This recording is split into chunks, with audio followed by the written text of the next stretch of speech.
Hey YouTube, it's me, Theosha. I am currently on my way to a friend's house to visit with friends and family on a Sunday afternoon. You know, I'm feeling kind of cute today. I just want you to know that I did a mini photo shoot with a friend of mine, Kim, after church. You know, I got up this morning and I said, Theosha, you can be two ways. You can either be completely in sackcloth and ashes and in mourning today, or you could look like you're doing something.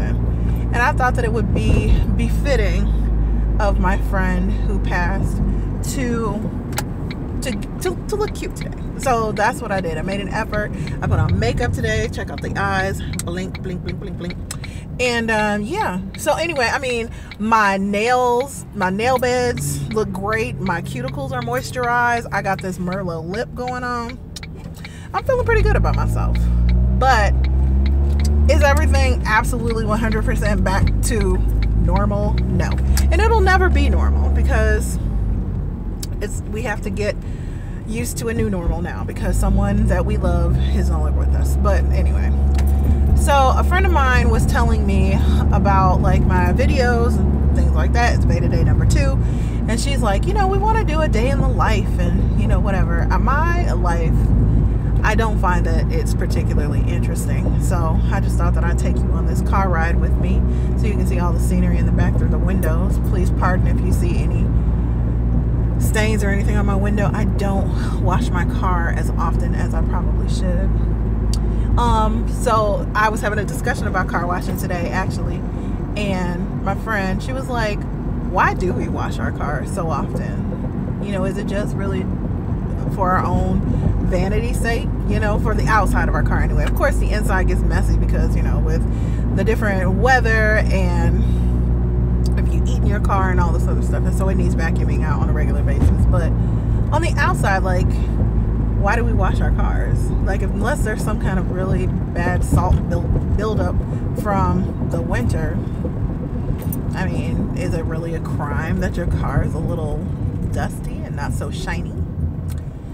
I don't know. Let's see.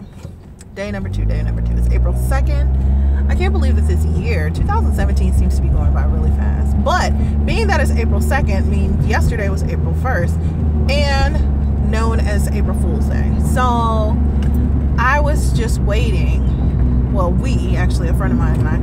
When I keep saying this friend, it's really the same person. It's Kim. And you'll probably see her in one of these VEDAs at some point because, you know, I talk to her all the time. But what I was getting ready to say was we both were in the mindset that Ashton Kutcher was going to come out and be like, hey, America, you've been punked. No, this is really not a joke. That is really the real administration. And this is what we're going to have to deal with for the remainder of this first presidential term. I'm tired. I am tired. I got into a discussion yesterday about PBS funding getting cut, and I started thinking about all the different shows that I used to watch on PBS. I mean, I used to love, you know, Reading Rainbow back in the day.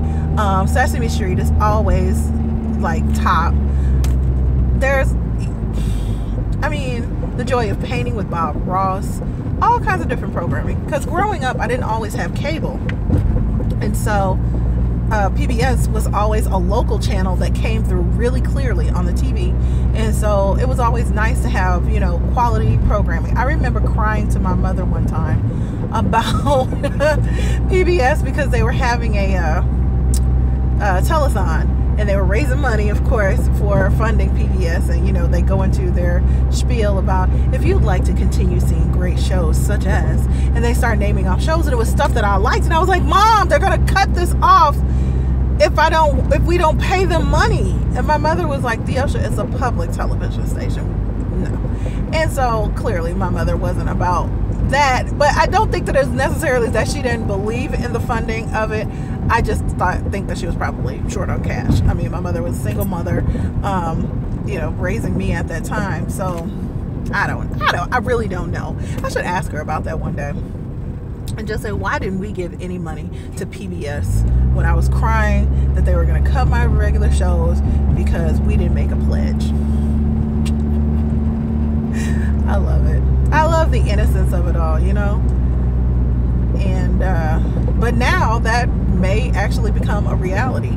And so I don't think that the station, the programming hopefully doesn't get completely cut, but it may be on to like somebody will pay for it, but it may not be public, so it may not be free. So I'm thinking that it's very possible that, you know, the shows that we know and love, like Sesame Street and Reading Rainbow and the other educational programs, 321 Contact used to come on back in the day, like all kinds of stuff like that. And you know, it could be moved to like a cable station or something, I don't know, but that just kind of takes away, you know, what it meant. Like me watching science programs and other things that just kind of sparks my creativity and my thinking that came on public television. That was something that I think it is just so important for children to have access to, and it was free. I had free, you know, access to that, and I had free access to the library. And I'm telling you, you can learn so much from public television in the library with reading, and it really is fundamental. Like, it opens up new worlds and shows you places that you've never seen before, that you may never see, but you can imagine it in your mind. And so I am an advocate of young people reading and learning about things. And I hate the fact that some people use reading as a punishment. It's like, oh, well, we're going to take away all of your TV time and your video game time, and you're going to have to read. And I'm thinking, okay. Like, I mean, video games and stuff wasn't that a big deal when I was younger. Yeah, we had cartoons and stuff, but I used to go to my grandmother's house, and she would make us watch all kinds of crazy westerns and stuff. So I was already, you know, reading on a regular basis anyway, because I was like, I don't want to watch that, so I'm going to stick my nose in a book. And it worked. So to me, that doesn't seem like it's a punishment, because I had so much more imagination just based on the fact that I was reading all the time. So anyway, I don't know. I'm going off on a tangent. I don't know what in the world I'm talking about anymore. But what I'm trying to say to you today is it's VEDA day number 2. And I will see you all tomorrow for another video. So take care. Bye.